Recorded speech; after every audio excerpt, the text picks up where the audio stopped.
അതെ, ഇതൊരു കൂട്ടുകുടുംബ. എവിടെയെങ്കിലും പോകുന്നുണ്ടെങ്കിൽ ഒന്ന് പറഞ്ഞിട്ട് പോകുന്നത് സാമാന്യ മര്യാദയല്ലേ?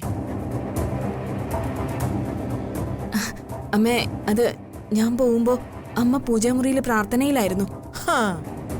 ഉപവാസ പ്രാർത്ഥനയോ അഖണ്ഡനാമ ജപമൊന്നും അല്ലായിരുന്നല്ലോ. നിന്റെ വീട്ടിൽ നീ പോകുന്നതിന് ഞങ്ങൾ എന്താ എതിര് പറയൂ? എന്റെ വീട്ടിലോ? ഞാനോ? എപ്പോ? ഏത് നേരത്താ?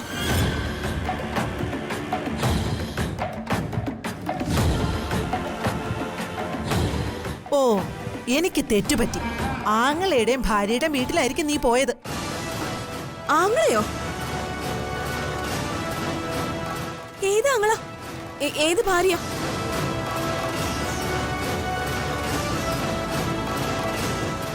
അയ്യോ, ആങ്ങളെയൊക്കെ അങ്ങ് മറന്നുപോയോ? കഷ്ടം. അവൻ പെങ്ങളെ ശരണമെന്ന് ജപിച്ച എത്ര കാലം ഇവിടെ ജീവിച്ചത്. പിന്നെ പിന്നെ മൈഥിലി ശരണം എന്നായി മാറി.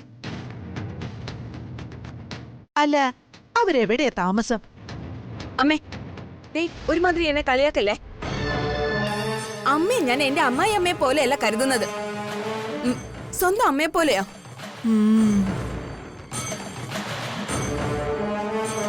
ആത്മാർത്ഥത ചോദ്യം ചെയ്തല്ലേ എനിക്ക് കരച്ചിൽ വരും. ജഗദീഷേട്ടൻ താക്കീത് തന്നതിൽ പിന്നെ ഞാൻ എന്റെ വീട്ടിലേക്ക് പോവുകയോ അച്ഛനെയും അമ്മയോ ആങ്ങളെയോ വിളിക്കുക പോലും ചെയ്തിട്ടില്ല. ഓ, നീ വിളിക്കാത്തോണ്ടായിരിക്കും നിന്റെ അച്ഛൻ പണിക്കരും അമ്മ പണിക്കരും കൂടി ഇങ്ങോട്ട് വന്നത്.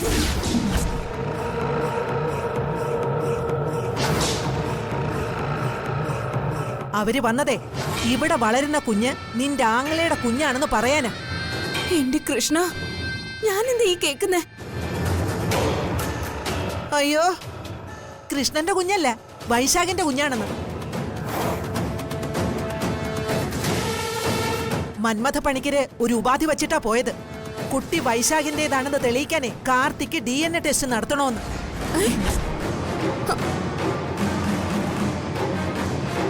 ഇനി നീ പറയേ, നീ കൂടി അറിഞ്ഞുകൊണ്ടല്ലേ ഇവിടെ ഈ വക നാടകങ്ങളൊക്കെ അരങ്ങേറിയത്? അയ്യോ അമ്മേ, മനസ്സവാച കർമ്മണ എനിക്കറിയാത്ത കാര്യങ്ങളൊന്നും എന്റെ പേരിൽ കെട്ടിവെക്കല്ലേ. ഇത് നിന്റെ ഭർത്താവിന്റെ വീടാ. നീ ജീവിക്കേണ്ടത് ഇവിടെയാ. അത് നീ മറക്കണ്ട. ഇപ്പൊ നീ ചെയ്തുകൊണ്ടിരിക്കുന്ന ജോലി നിന്റെ കുടുംബം നീ തന്നെ കുളം തോണ്ടുകയാ.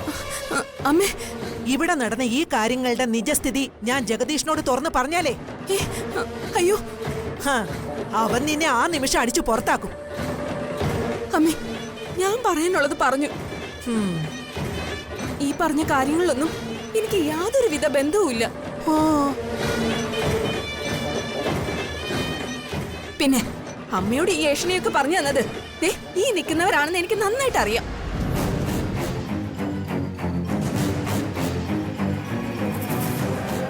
ഇവൾക്കും പിന്നെ ഇവക്കും പല ലക്ഷ്യങ്ങളുണ്ട്. അതൊന്നും എന്റെ അടുത്ത് നടക്കില്ല. മാലതി ആള് വേറെയാ, അത് വഴിയെ മനസ്സിലാക്കിക്കോളൂ.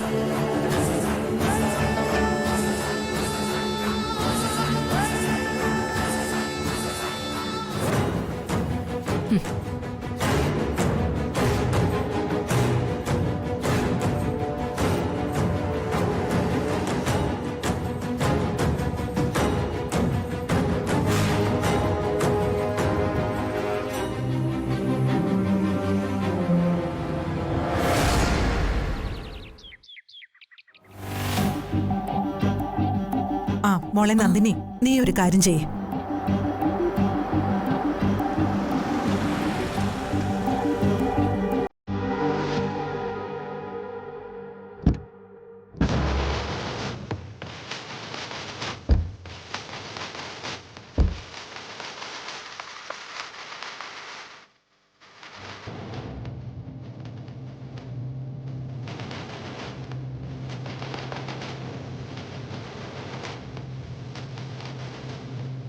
താ വരുന്നു അവതാരങ്ങള്.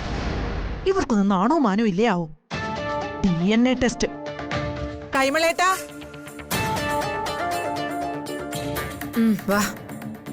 ഇവരോടൊന്ന് രണ്ടെണ്ണം പറഞ്ഞിട്ടേ കാര്യമുള്ളൂ. അമ്മ ആരാണെന്നുള്ള സത്യം അവരറിയണം. ഇവരോടൊന്ന് സംസാരിച്ച് അമ്മയുടെ വില കളയല്ലേ. പിന്നെ ഇവരുടെ ഈ ധിക്കാരം സഹിച്ചു കൊടുക്കണോ മോളെ ഞാൻ? വേണ്ട, അവരെ സാവിത്രി കൈകാര്യം ചെയ്തോളൂ. സാവിത്രി, സാവിത്രി. എന്താ രാജലക്ഷ്മി വിളിച്ചത്? ദേ DNA ടെസ്റ്റ് എടുക്കാൻ വന്നിരിക്കുന്നു.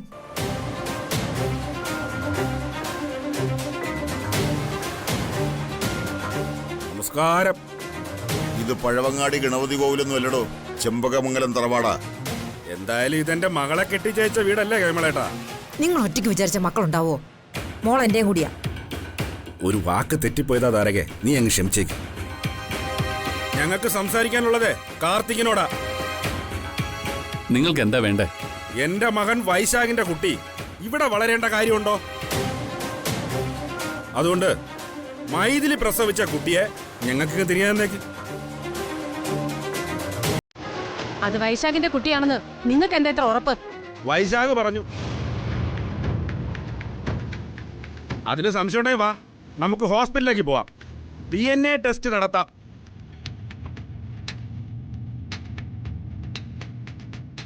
ആ കൊച്ചു ഞാൻ കൊടുത്തേക്കടാ. അത് വളർന്നു വന്നാലും വൈശാഖിന്റെ കുട്ടിയാണെന്നേ നാട്ടുകാർ പറയും.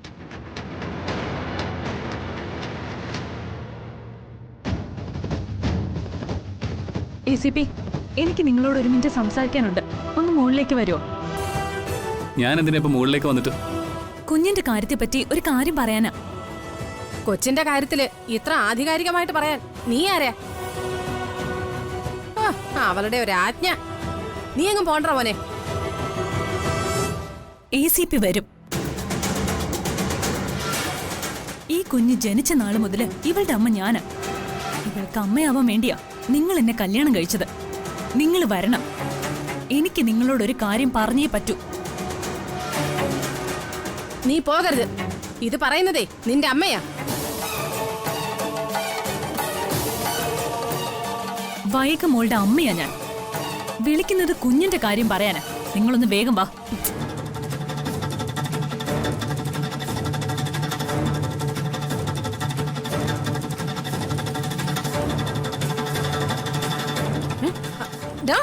പോവരുത്, കൈവിട. പോവരുതെന്ന് വിടാനല്ലേ പറഞ്ഞത്?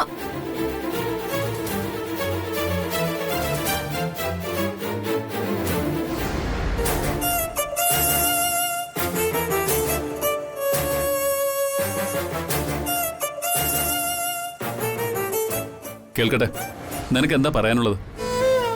വൈകമോളെ വളർത്തുന്നത് ഞാനാ. ഈ കുഞ്ഞിന്റെ ജീവൻ തുടിക്കുന്നത് എന്റെ ചൂടിലാ. ഇവള് ജനിച്ച അന്നു മുതല്.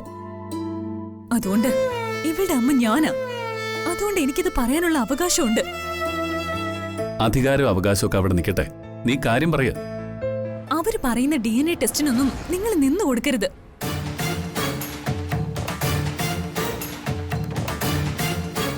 നിങ്ങളുടെ നട്ടെല്ലിന്റെ സ്ഥാനത്ത് പ്ലാസ്റ്റിക് ആണെന്ന് പബ്ലിക് പറയും. നിങ്ങൾ തേച്ചിട്ട് പോയ ആ ഗജ ഫ്രോഡിന്റെ പാരന്റ്സ്, ആ അലവലാദികള്, ആ യൂസ്ലെസ്സുകളുടെ മുന്നില് നിങ്ങൾ തല കുനിക്കരുത്. സത്യം പറഞ്ഞ ആ രണ്ടെണ്ണത്തിന്റെ ചെകിട് നോക്കി ഓരോ പൊട്ടിയില് കൊടുത്ത് അയക്കേണ്ടതാ.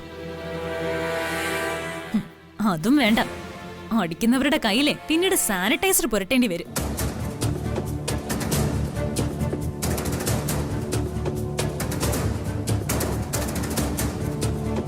ഈ കുഞ്ഞിന്റെ മുഖത്ത് നോക്കി നിങ്ങൾക്ക് പറയാനൊക്കോ ഇത് നിങ്ങളുടെ കുഞ്ഞല്ലെന്ന്? മീനാക്ഷി, ദേ, ഈ വിളിയിൽ നിന്ന് തന്നെ നിങ്ങൾ വിളിച്ചു പറയുന്നുണ്ട് ഈ കുട്ടി നിങ്ങളുടെ മകളാണെന്ന്. ഈ കുഞ്ഞിന്റെ ശരീരത്തിലൂടെ ഓടുന്നത് നിങ്ങളുടെ ബ്ലഡാ. അതൊരു DNA ടെസ്റ്റിലൂടെ തെളിയിക്കേണ്ടതല്ല. നിങ്ങളുടെ ഹൃദയം കൊണ്ട് നിങ്ങളത് തെളിയിച്ചിരിക്കുന്നു. നിങ്ങൾ ഈ കുഞ്ഞിനെ നോക്കുമ്പോഴും എടുക്കുമ്പോഴും എല്ലാം എനിക്ക് കൃത്യമായിട്ട് അറിയാം നിങ്ങളുടെ വികാരം. എന്റെ അച്ഛൻ എന്നെ നോക്കുന്ന പോലെ തന്നെയാ നിങ്ങൾ വൈകമോളെ നോക്കുന്നത്. No doubt. ഇവള് എന്റെ ഈ പൊന്നു മോള് അവളുടെ അച്ഛന്റെ മോള് തന്നെയാ.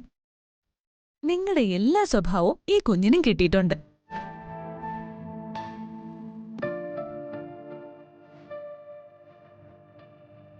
ഞാനിപ്പോ എന്താ വേണ്ടത് മീനാക്ഷി?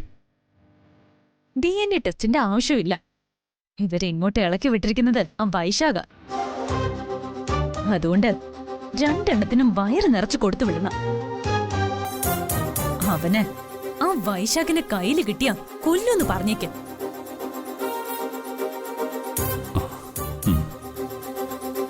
അവരെ ഞാൻ കൈകാര്യം ചെയ്യാം.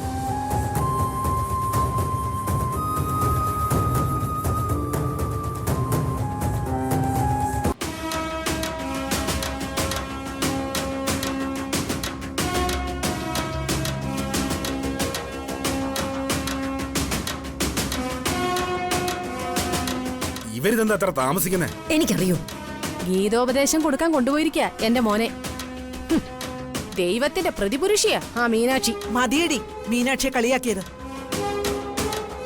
അന്യര് രണ്ടുപേരും ഇവിടെ നിൽക്കുന്നു. അല്ലെങ്കിലേ നിനക്കുള്ള മറുപടി ഞാൻ ശരിക്ക് തന്നേനെ. എന്തായാലും ഇവർക്ക് നല്ല അറിവാ രാജലക്ഷ്മി. കേട്ടില്ലേ ഭഗവത്ഗീതയെ കുറിച്ചൊക്കെ പറയുന്നത്? നല്ല ജ്ഞാനിയാ. ശ്രീമദ് ഭഗവത്ഗീത എന്റെ മുറിയിൽ ഇരിപ്പുണ്ട്. ആ ഓ, ഞാൻ കറണ്ട് ബില്ല് വെക്കുന്നതേ അതിനകത്താ. ആ കേട്ടല്ലോ ജ്ഞാനിയുടെ ജ്ഞാനം.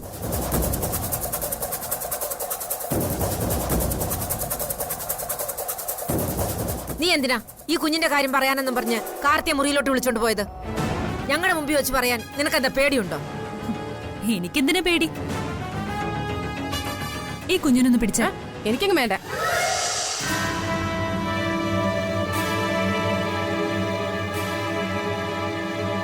അമ്മ മോളൊന്ന് പിടിച്ച്. ഇവക്കൊന്നും വേറെ പണിയില്ലേ.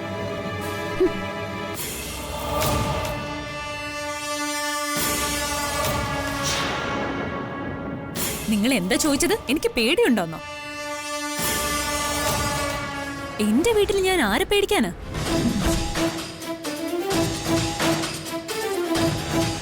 പേടിക്കേണ്ടത് നിങ്ങളാ. പോലീസ് ഡിപ്പാർട്ട്മെന്റിലെ ഒരു ACPയുടെ ഭാര്യയെ കട്ടോണ്ട് പോയത് നിങ്ങളുടെ മകന്.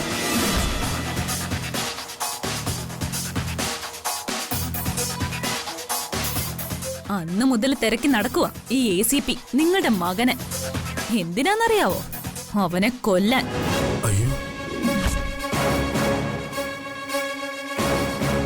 അവനെ ഇതുവരെ കയ്യിൽ കിട്ടാത്ത ദേഷ്യത്തില് നിങ്ങൾ രണ്ടെണ്ണത്തിനെ ഈ ACP തട്ടിക്കളയാൻ സാധ്യതയുണ്ട്.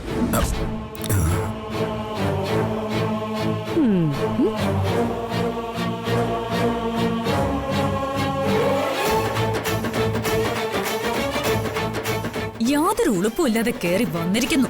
DNA വേണോന്ന്.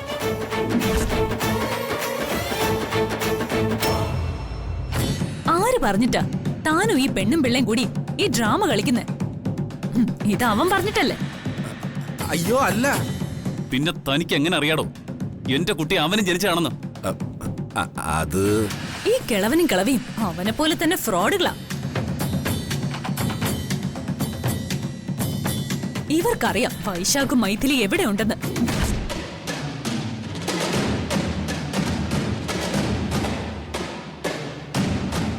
ACP രണ്ടെണ്ണത്തിനെയും പിടിച്ച് പോലീസ് ലോക്കപ്പിലിട്ട് ഒരു 4 പൂശങ്ങ് പൂശാലേ ഇവര് സത്യം പറയും. പറയടോ അവരെവിടുണ്ട്?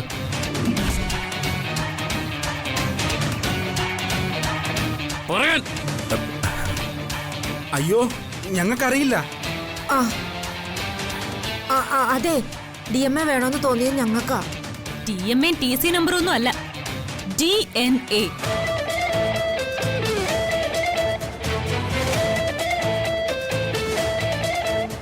Deoxyribonucleic acid. DNA is a set of molecules responsible for transmitting and carrying the inherited materials or genetic instructions from parents to children.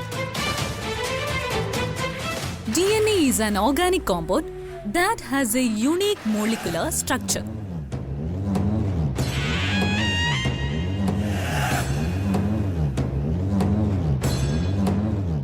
വല്ലതും മനസ്സിലായോ?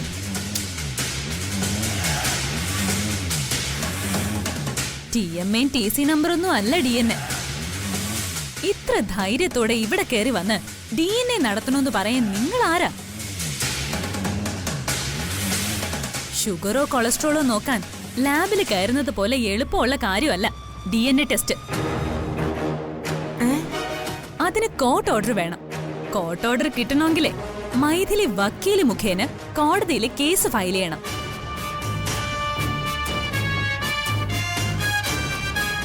മൈഥിലി നിങ്ങളുടെ വീട്ടിലുണ്ടോ? അയ്യോ, അവള് ഞങ്ങളെ വീട്ടിലില്ല. അവനെയോ അവളെയോ കണ്ട എന്നെയോ ACPയോ ആ നിമിഷം വിവരം അറിയിച്ചിരിക്കണം. മറച്ചുവെച്ച ഏതെങ്കിലും ഒരു കള്ള കേസുണ്ടാക്കി നിങ്ങളെ രണ്ടെണ്ണത്തിന് ACP അകത്തിടും. ഒരു 12 കൊല്ലം ജയിലിൽ കിടക്കാനുള്ള വകുപ്പും പോലീസ് വിചാരിച്ചാ നടക്കും.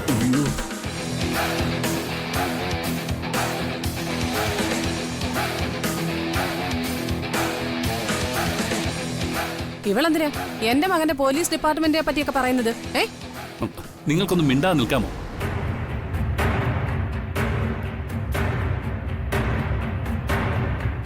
ഞാൻ എന്തിനാ ഇക്കാര്യത്തിൽ ഇടപെടുന്നതെന്നല്ലേ നിങ്ങളുടെ ചോദ്യം? അതെ, എല്ലാവരുടെ മുമ്പിൽ നിന്ന് നാണം കെട്ടത് ഞാനാ. ദേ, ഇവരുടെ മകനും ആ മൈഥിലിയും കൂടിയാ നാണം കെടുത്തിയത്. ഒളിച്ചോടാൻ അവരെ സഹായിച്ചെന്ന്. നിരപരാധിയായി എന്നെ കുടിക്കാൻ ആ രണ്ടെണ്ണത്തിനും ഒരു കാലത്തും ഞാൻ മാപ്പ് കൊടുക്കില്ല. ACPക്കാളും കൂടുതൽ റിവഞ്ച് എനിക്ക് അവരോടുണ്ട്.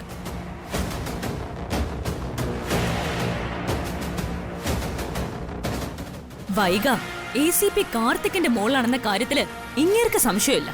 പ്രസവിച്ച ആ മൈഥിലിക്ക് പരാതിയുമില്ല. അതുകൊണ്ട് ഇനി അടി വേണോ ആരോഗ്യത്തോടെ തിരികെ പോണോ എന്ന് ചിന്തിക്കേണ്ടത് നിങ്ങളാ. നീ ഇതിനൊക്കെ അത് വേണ്ട കേട്ടോ. അവളോട് കളിച്ചാലേ കളി മാറും കേട്ടോ താരക പണിക്കരെ.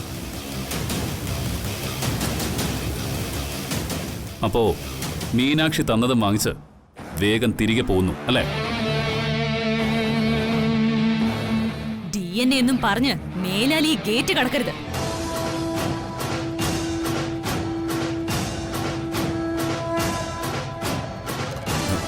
എന്നാ പോവല്ലേ?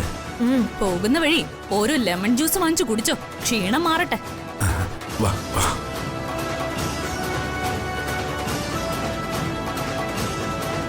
ഇവളെന്തിനാ ഇങ്ങനെ കയറി ആളാവുന്നത്?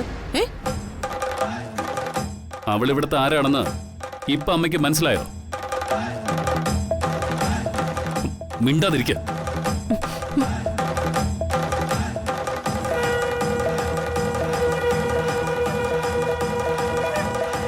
ആദ്യം സാവിത്രി പോയൊരു ലെമൺ ജ്യൂസ് കഴിക്ക്.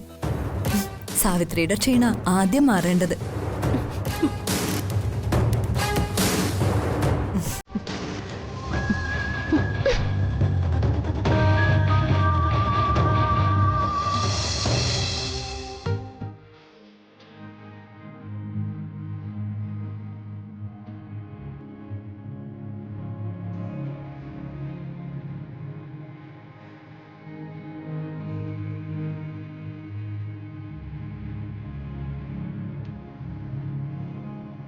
മീനാക്ഷി എത്ര മിടിക്കുക.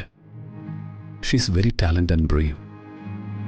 എത്ര ഭംഗിയായിട്ടാ അവൾ ഓരോരോ കാര്യങ്ങളൊക്കെ പരിഹരിക്കുന്നത്. ഞാൻ അവളോട് ഒത്തിരി മോശമായിട്ട് പെരുമാറി.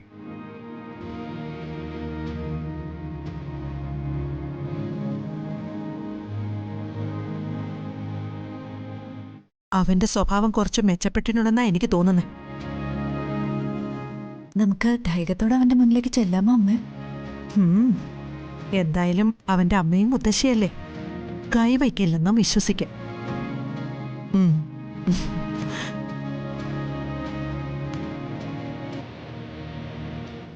മോനെ കാർത്തി,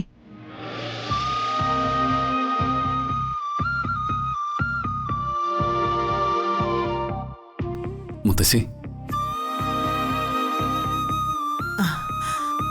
കുഴപ്പമില്ല. മനസ്സീനെ ആ പിശാചൊക്കെ പറന്ന് പാട്ടിന് പോയി. ഇപ്പോ ആ പഴയ വെളിച്ചം വന്നു. എന്താ മോനെ ഇങ്ങനെ ആലോചിക്കുന്നത്? ഞാൻ മീനാക്ഷിയെ കുറിച്ച് ചിന്തിച്ചതമ്മേ. ആ, അത് നല്ല മാറ്റമാ. എന്തായാലും നീ അവളെ കുറിച്ച് ആലോചിക്കുന്നുണ്ടല്ലോ. നല്ല മനസ്സോടെ നിന്ന് നേരിട്ടാൽ ഏത് കാര്യവും പരിഹരിക്കാം മോനെ. കൊടുങ്കാറ്റ് പോലെ വന്നൊരു പ്രശ്നം എത്ര ഈസി ആയിട്ട് ഇപ്പൊ പരിഹരിച്ചത്. അത് എന്റെ മിടുക്കൊന്നുമല്ലമ്മേ, മീനാക്ഷിയുടെ മിടുക്ക. അവളുടെ കഴിവ്, ആ കോൺഫിഡൻസ്. ഞങ്ങൾക്ക് സന്തോഷമായി മോനെ. എന്തായാലും നീ അവളെ മനസ്സിലാക്കാനും അവൾ എന്താണെന്ന് തിരിച്ചറിയാനും തുടങ്ങിയല്ലോ. നമ്മുടെ പ്രാർത്ഥന ദൈവം കേട്ടമ്മേ. മീനാക്ഷി തന്ന ആത്മവിശ്വാസം കൊണ്ട് ഞാൻ അവരെ നേരിട്ടത്. മീനാക്ഷിക്ക് കാർത്തിയെന്ന് വെച്ച ജീവനാ. നീ ഇത്രയൊക്കെ അവളെ നാണം കെടുത്തിയിട്ടും ഹരാസ് ചെയ്തിട്ടും അവള് നിനക്കെതിരെ ഒരു വാക്കുപോലും പറഞ്ഞിട്ടുണ്ടോ മോനെ? അവളുടെ ആ ECP എന്നുള്ള വിളി കേട്ടാ പോരെ മോനെ. എത്ര സ്നേഹത്തിലാ അവള് നിന്നെ വിളിക്കുന്നത്.